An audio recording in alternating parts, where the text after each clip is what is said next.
Bonjour. Aujourd'hui, on va travailler le verbe défectif en français. Connaissez-vous ces verbes? Eh bien, tout d'abord, c'est quoi un verbe défectif? Eh bien, défectif, ça vient de défaut. Donc, un verbe défectif est un verbe qui n'existe plus que partiellement. Mais qu'est-ce que ça veut dire exactement? C'est-à-dire qu'un verbe défectif est un verbe qui est utilisé seulement à certaines formes. Est-ce que vous avez déjà entendu parler le verbe impersonnel? Ne vous inquiétez pas, je vais vous expliquer le rapport entre les deux. Le verbe impersonnel, ce sont des verbes défectifs. Mais comment ça? Je vous explique. Un verbe impersonnel, il est conjugué seulement à la troisième personne du singulier. Par exemple, le verbe falloir. Il y a déjà une vidéo sur ces verbes, donc je vous laisse ici en haut. Le verbe falloir, le verbe pleuvoir, le verbe neiger. Ici, il s'agit juste de quelques verbes qui sont impersonnels. C'est-à-dire que je peux conjuguer ce verbe. Mais au bout d'un certain moment, pourquoi je sais qu'il est défectif et impersonnel? Tout d'abord, la conjugaison. Falloir, par exemple, je conjugue. Il faut. Pleuvoir. Il pleut. Neiger. Il neige.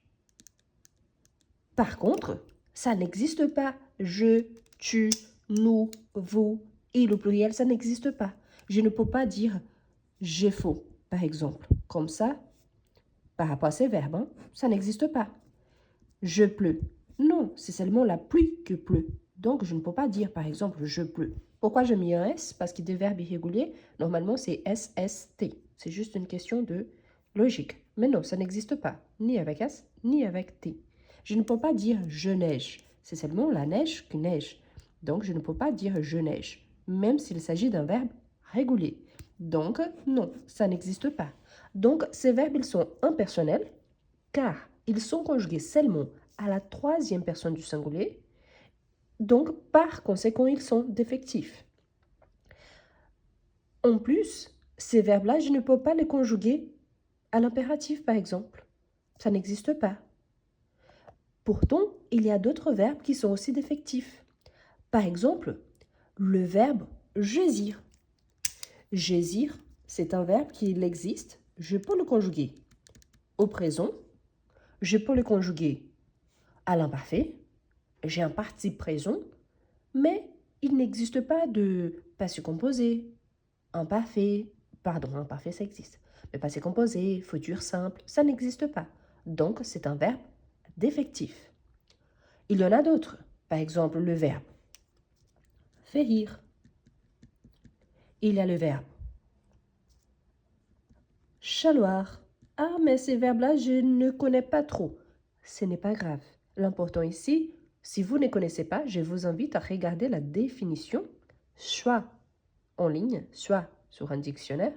Mais l'important ici, c'est juste de savoir qu'ils sont défectifs. Pourquoi? Parce qu'ils existent, oui, mais on ne les conjugue pas dans tous les temps verbaux. Ici, quand il est impersonnel, c'est parce qu'il est conjugué seulement à la troisième personne du singulier. Ça n'existe pas je, tu, nous, vous, il, elle, pluriel. Elle, singulier, ça n'existe pas.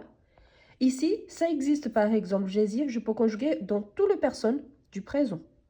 Pourtant, il n'existe pas au passé composé. Donc, c'est différent. Je vais vous donner un exemple d'un verbe très très connu qui peut-être vous serez un peu étonné de découvrir qu'il est un verbe défectif. C'est le verbe pouvoir.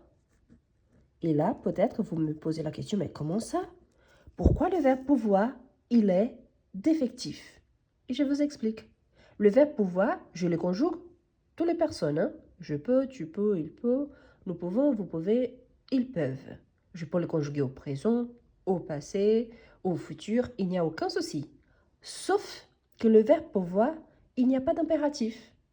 Est-ce que vous aviez déjà remarqué ça? N'oubliez pas de me laisser un commentaire, hein? Donc, si vous êtes nouveau, je vous invite à vous abonner, à liker la vidéo et, si vous voulez encourager mon travail, aussi à devenir membre. Pourtant, on revient là au verbe pouvoir. Quand vous allez regarder la conjugaison de ce verbe-là, tout simplement, l'impératif, il n'y a pas. Donc, il n'y a pas la conjugaison à l'impératif. Donc, ça n'existe pas. Par conséquent, le verbe pouvoir, est-ce qu'il est impersonnel? Non. Mais est-ce qu'il est défectif? Oui, il est défectif. Pourquoi? Parce qu'il n'est pas conjugué à l'impératif. Ces verbes, donc, quelle est la distinction? On a les verbes qu'on peut conjuguer dans tous les temps verbaux et pour toutes les personnes. Quand je dis les personnes, c'est je, tu, il, elle, on, nous, vous, il, elle, pluriel. Les temps verbaux, il y en a plusieurs. Donc, si je conjugue seulement à une personne particulière, qui c'est le il, donc c'est impersonnel. S'il conjugue dans toutes les personnes, mais pas pour tous les temps verbaux, il est défectif, c'est-à-dire qu'il présente un défaut. Je vais vous donner quelques exemples en phrases. Et aussi une petite liste pour qui, si après, si vous voulez faire par exemple des exercices, je vous invite à le faire. Par exemple, quand on utilise le verbe défectif, ici, ou impersonnel, hein, je peux dire par exemple, je vais changer la couleur, il faut aller au supermarché. Dans ces cas-là, mon verbe il est conjugué au présent. Il s'agit du verbe falloir. Pourtant, je l'utilise seulement à la troisième personne du singulier au présent. Je pourrais réécrire cette phrase à l'imparfait. Il fallait aller au supermarché. Il a fallu aller au supermarché. Au passé composé, il n'y a pas de problème. Quand il s'agit d'un verbe défectif, par exemple, je peux dire par exemple le corps, toujours avec S, hein, le mot corps prend toujours le S, indépendamment si ce soit le singulier, le corps, gisait par terre. Donc ici, j'ai le verbe gisait conjugué à l'imparfait, c'est le verbe gisait, pardon, c'est le verbe gésir, pardon, c'est le verbe gésir, dont l'imparfait gisait. Pourtant, il est défectif. Je peux le conjuguer à l'imparfait, mais je n'arrive pas à faire le même pour certains temps verbaux. Par exemple, il n'y a pas de passé composé, il n'y a pas du plus qui est parfait, il n'y a pas de passé simple, il n'y a pas de passé intérieur, futur simple, futur intérieur, aucun ton de subjonctif, aucun ton du conditionnel, aucun ton de l'impératif. D'accord? Donc, c'est ça la différence. Un verbe défectif, c'est un verbe qui présente un défaut.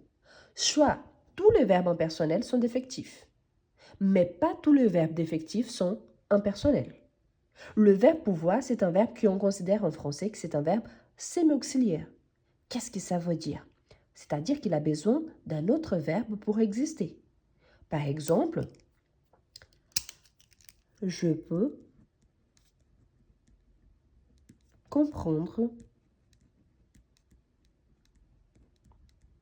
maintenant. Je peux comprendre maintenant. Ça veut dire que vous avez compris. Donc, je peux comprendre maintenant. On a le verbe pouvoir conjugué au présent. Et lui, il est semi-auxiliaire car il exige un deuxième verbe à l'infinitif, indépendamment du ton verbal. J'ai pu comprendre. Je pouvais comprendre.